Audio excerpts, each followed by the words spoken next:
మీకు ఈ మధ్య కాలంలో వచ్చిన డైరెక్టర్స్ మంచి క్యారెక్టర్ ఇచ్చిన డైరెక్టర్ ఎవరు ఈ మధ్య కాలం? అంటే ప్రతి డైరెక్టర్ మంచి గురించి పిలిస్తే మంచి క్యారెక్టర్ ఇస్తాడు. అలాని కదన్నా, ఈ మధ్యన నేను నేను కరెక్ట్ గా నాకు మంచి వేషం పడక ఒక 10 years అయింది. పోకిరి తర్వాత మంచి వేషం పడలేదు కదా. ఎందుకు అడిగానంటే ఇండస్ట్రీలో పెద్ద సినిమాలు తక్కువైపోయాయి. అవును. ప్లస్ చిన్న సినిమాలు పెరిగినా మనం ఎలాంటి పరిస్థితులు ఉన్నాం తెలుసా? అవును. పెద్ద ఆర్టిస్టు కాదు, చిన్న ఆర్టిస్టు కాదు, మధ్యలో ఉండేసరికి వీళ్ళ డబ్బులు ఎంత తీసుకుంటారో అని భయపడేవాళ్ళు. 100% మన క్యారెక్టర్స్ ఉండట్లేదు. అవును. ఎవరికి లేవన్నా, ఎవరికి లేవు. అవును.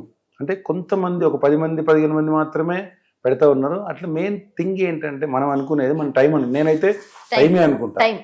కానీ సినిమా ఇండస్ట్రీలో హీరోకైనా హీరోయిన్ కైనా ఆర్టిస్ట్ కైనా ఒక్క సినిమా హిట్ అయిందంటే ఆ హిట్ ఎంబడే పడతారు తప్ప వాడు యాక్టరా లేకపోతే వాడు నటిస్తుండా నటన అవసరం లేదు. అంటే నా 35 ఏళ్ళ నుంచి చూసే దీన్ని బట్టి చూస్తే సక్సెసే మాట్లాడుతారు. యాక్టింగ్ ఏం లేదు. యాక్టింగ్ లేదా, నాటకాలు చేస్తున్నారు. యాక్టింగ్ గురించి పట్టించుకోరు ఎవరు. అబ్బా అప్పటి నుంచి చేసేవాడు ఏముండదు, వాడు వెనుకొంజేవాడు క్యారెక్టర్ చూడరు. అంటే మరి వేసింది అంటారు. అంటే మన టైము అంటే రాత.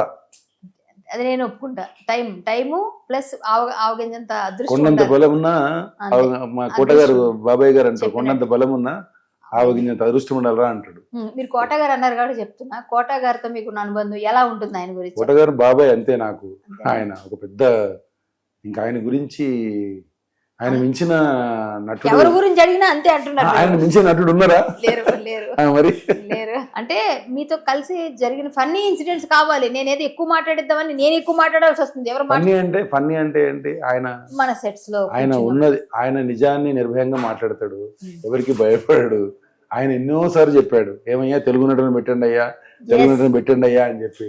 నేను అడిగిన క్వశ్చన్ ప్రతిదానికి ఒక అర్థం ఉంటుంది. ఎందుకంటే మీరు బయటికి రావాలని అందుకుతుంది ఏంటంటే, కోట గారు ఫైట్ చేసిన వాళ్ళు తెలుగు నటులే కావాలని. ఇప్పుడు తెలుగు నటుల కన్నా కన్నడ, తమిళియన్స్ అందరిని తెచ్చుకొచ్చి పెడుతున్నారు. అది మాత్రం జరగట్లేదు. మీరు దానికి ఎప్పుడైనా ఫీల్ అయ్యారా? 1000% ఫీల్ అయ్యాను నేను. ఇప్పుడు ఫీల్ అయ్యి మనం మాట్లాడితే మనకి వేషాలు ఇస్తారా? చెప్పారు కదా. అదేం లేదు, మనం చెప్తే పెయిన్ చెప్తేనే తెలుస్తుంది. మనలో ఈ ఇంటర్వ్యూ చూసిన డైరెక్టర్స్ కనిపించవచ్చు. ఇప్పుడు చాలా మంది మాట్లాడతారు తప్ప పనులు చేయరు. కోటగారు ఒక్కరే మాట్లాడతారు. ఇంతవరకు ఎవరైనా మాట్లాడిరా మన నటులు? మనం నీవో నేను మాట్లాడితే మనం బదలామవుతాం.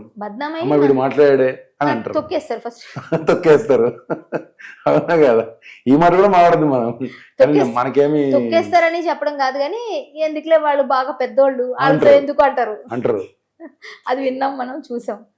కానీ నిజం నిర్భయంగా చెప్తేనే కదా ఒకళ్ళన్నా ముందుకొచ్చి మాట్లాడితే తెలుస్తుంది. తప్పకుండా మాట్లాడాలంటే ఇప్పుడు మనకు ఆ కెపాసిటీ లేదు, మనకు అంత పెద్దవాళ్ళం కాదు కదా. మనకు ఆ కెపాసిటీ ఉంటే డెఫినెట్గా పెద్ద లెవెల్లో ఉంటే మాట్లాడొచ్చు. మనకు ఇది లేదు, మేము మాట్లాడి ఏం చేస్తాం మనం?